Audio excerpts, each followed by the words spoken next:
I returned home early this morning, turning on the lights in my dark, empty room. Phew, I'm beat. I flopped down on the couch. Grabbing the remote from the table, I turned on the TV. I checked the weather forecast on the morning news. It's getting pretty chilly. Winter is almost here. Time flies so fast. As I thought about this, I lit up a cigarette I bought at the convenience store earlier and took a pre-sleep smoke. Every morning, it's the same routine. It's been like this for 5 years now. My name is James. I've never gotten used to living alone in this empty house, nor to the feeling of loneliness. I never imagined my life would turn out like this. It's all a result of my own actions. Sigh. I was supposed to have a brighter future. In the silent room, I found myself sighing and reminiscing about the past. I met my wife when I broke my leg and was hospitalized. She was a nurse at the hospital where I was staying, and I, with a broken leg, struggled to get used to a wheelchair and crutches during my painful rehabilitation. I feared I might never walk again. I felt anxious and worried. It was then that she started talking to me and treated me kindly, seeming like an angel. Talking to her, with her cute smile, made me feel really happy. "Hey, after I get discharged, would you like to go out for dinner with me?" I asked her almost every day. She turned me down many times, but finally, she gave in and handed me a note with her contact information. Yes, finally, I've got a date. The night before our first date, I was so excited that I had trouble falling asleep. On our first date, I was completely captivated by her. I had only ever seen her in scrubs before, but she wore a white floral dress and stylish accessories. After asking her out to eat several times, I confessed my feelings and asked her to be my girlfriend. I was over the moon when she said yes. Eventually, as our relationship progressed, we started considering marriage. "You know, I'd like you to meet my parents soon," she said, her face turning red. "I want to introduce you to my parents too. Let's plan to visit each other's parents next weekend." "Okay, thank you." A few days later, while I was at work, she called me. "Hello, what's up? I have something to tell you." "Hey, I'm at work. What's going on?" "Sorry, but I just couldn't wait to tell you." She sounded really happy. "What is it?" "Today, while I was at work, I felt nauseous and my stomach and back hurt. So I was allowed to leave work early and went to the obstetrician, and lo and behold, I have a baby." "Really?" I shouted out loud in surprise. I left work early that day, bought her favorite cakes, and as soon as I got home, I hugged her tightly. She had a smile filled with joy. She was 3 months pregnant. "We're so lucky to be blessed with a baby so soon," I said. Indeed, when we told our parents about our shotgun wedding, I was afraid they'd oppose it, but both families were actually thrilled. So, we get married, and my wife safely delivered a healthy baby girl. I felt truly happy from the bottom of my heart, looking at our adorable child. After spending a month staying at her parents' home, my wife returned home with our daughter. She was busy with the unfamiliar tasks of childcare every day. Taking care of a newborn was harder than expected, especially with the baby's night crying, which really wore my wife out. The baby cried every few hours, leaving no time for sleep. I wanted to help my exhausted wife, but my job in sales meant I couldn't avoid working late and socializing. Our company's performance was declining, and we in the sales department were desperate to bring in business. The CEO began to say in the morning meeting every day that the business was struggling. Our quotas were increasing, and the employees' anxiety was growing. I had just had a child. A cut in my salary would be a big problem. I poured my soul into every sales call, working diligently. Then, one day, something happened. I arrived at the office a bit early, turned on my computer, and was about to start work when Mr. Smith, the CEO, called me. "Could you come to my office? I need to discuss something important with you." My supervisor glanced at me briefly. I had a bad feeling about it. The air in the office seemed to tense up for a moment. I straightened my back and knocked on his office door. "Sit down. You know our company's been struggling, right?" "Yes. The thing is, it's become difficult to keep the company going. I hate to say this, but you need to start thinking about your future." "What?" I felt like the blood drained from my body. "Does that mean layoffs?" As I struggled to believe what I was hearing, I was also driven by a need to do something, pleading with Mr. Smith. "Can't you reconsider? I've given my all until now. This is just, I can't accept it so suddenly. I understand the company's difficulties, but it's a problem for me too if you just spring this on me." As I said this, trembling, Mr. Smith looked into my eyes more sternly than before and started speaking.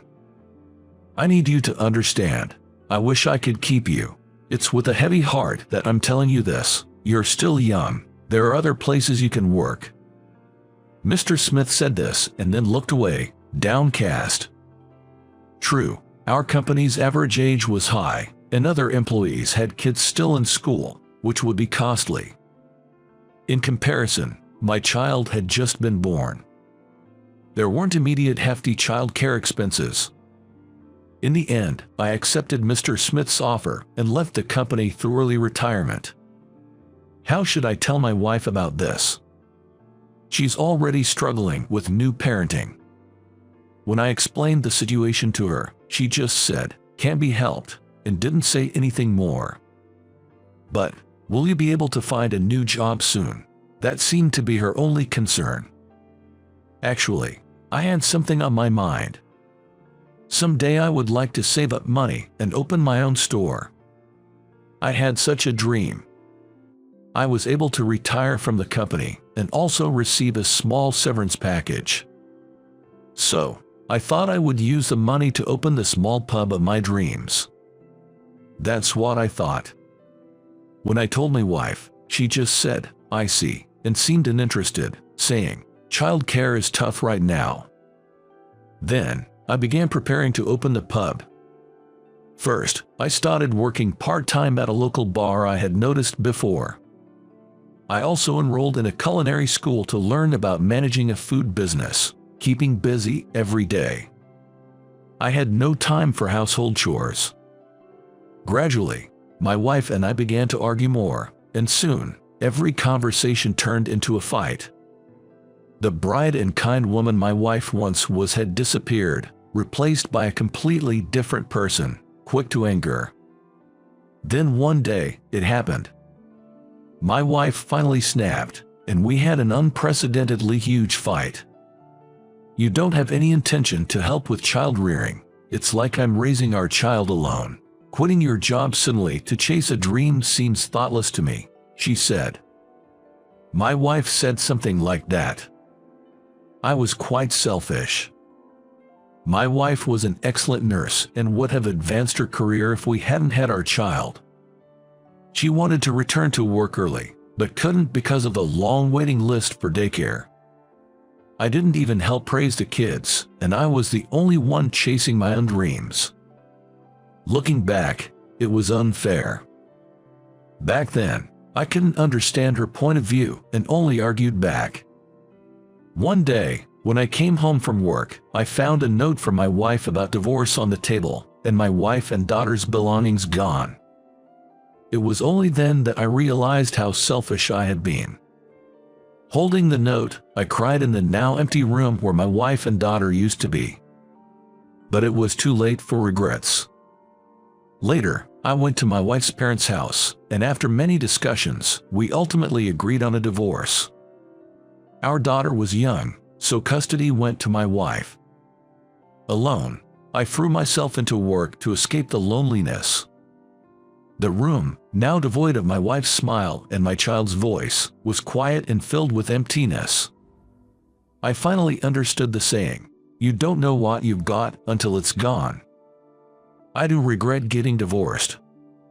I hope that one day we can be a family of 3 again. With that hope, I continued working towards opening my pub.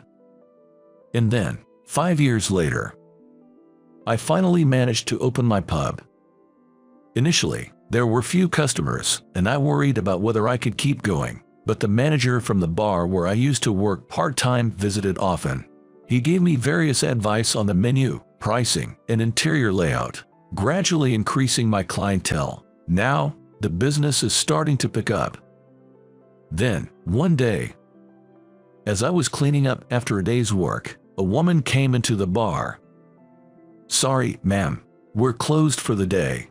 As I said this and went out to the hall, I was shocked to see the woman standing there. It was my ex-wife, visiting the pub for the first time. "Sorry for dropping by so suddenly." "No, it's okay. Have a seat." I only saw her once every 3 months for a visit with our daughter, and we hadn't met recently because our daughter wasn't feeling well. Judging by my ex-wife's pale face, I could tell something was wrong. As I wondered, her phone rang. She then said, "Sorry, I have to go, but I'll come back another day," and ran out of the pub. What happened? Worried, I called her, but she didn't respond. A few days later, my ex-wife came to the bar again. I was concerned and immediately asked her what happened. "What was wrong the other day? I tried to contact you, but couldn't get through. I was worried." After a long silence, she finally spoke, and I was hit with shocking news. The truth is, our daughter is hospitalized at a nearby hospital. What happened? Our daughter, she has a kidney problem. When I came here last time, her condition suddenly worsened. She needs a transplant, but we can't find a donor. I failed the medical tests, so I can't donate to her, and I just don't know what to do anymore. My ex-wife was sobbing, her shoulders shaking. Apparently, my daughter's illness had progressed without many symptoms showing, and she was lonely and struggling with the unfamiliar hospital environment. My ex-wife asked me to come and cheer her up. The next day, I closed the pub and headed to the hospital where my daughter was staying. When I opened the door to the hospital room, there she was, my daughter, asleep. She looked a bit thinner. Holding my daughter's hand, I shared with my ex-wife what I had been thinking about since yesterday. Use my kidney. What? I haven't done anything fatherly for our daughter, just regret so far. I've been away, but I care about her as much as you do. It's a strange way to show it, but if I can be of help, I want to save her. I conveyed all my feelings to her. After a silence, she spoke with tears in her eyes. "I had no right to take her away from you. I was selfish back then, and I've always wanted to apologize. I'm truly sorry." She apologized. "No, the selfish one was me. I'm sorry." Then we both reflected on our selfishness. Afterwards, I went through the tests immediately, and it was confirmed that there was no problem with me undergoing the surgery. The kidney transplant was a success. The recovery went well, and I was able to leave the hospital earlier than expected. On the day of my discharge, the three of us got into a taxi, and my daughter, her eyes sparkling, said, "Do I get to go home with Dad?" "Right. Shall we all live together from now on?" she suggested. "Really? I want that," my daughter answered excitedly. I made eye contact with her. An indescribable atmosphere filled the air. "All right, let's all live together then, huh?" When I said this, my daughter was so happy that she held my hand and said, "Yay." And so, after 5 years, we started living under the same roof again. Smiles returned to the once silent room, and we spent each day closely, as if making up for the time we were apart. I vowed never to lose sight of what's important again. To make them happy for the rest of my life. That was my promise.